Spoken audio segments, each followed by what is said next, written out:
how you can reset your Hoover washing machine. In this video, I'll show exactly how you can do it.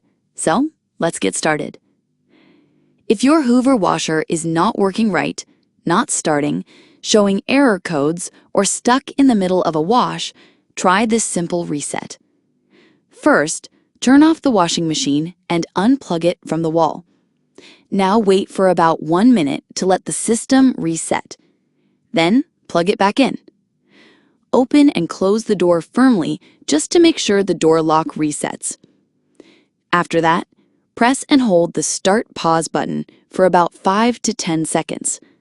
The machine should reset, and now you can try starting a new wash.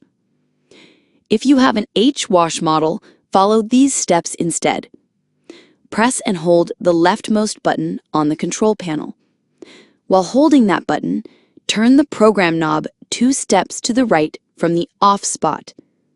After 3 seconds, let go of the button. Make sure you do all of this in 5 seconds. If you did it right, all the lights on the machine will turn on at the same time. Now, press the Start/Pause button to enter test mode. This will reset the machine and help check for any problems inside. By doing either the general reset or the H-wash reset, you can fix most small problems with your Hoover washing machine. And that's it. That's how you can reset your Hoover washing machine.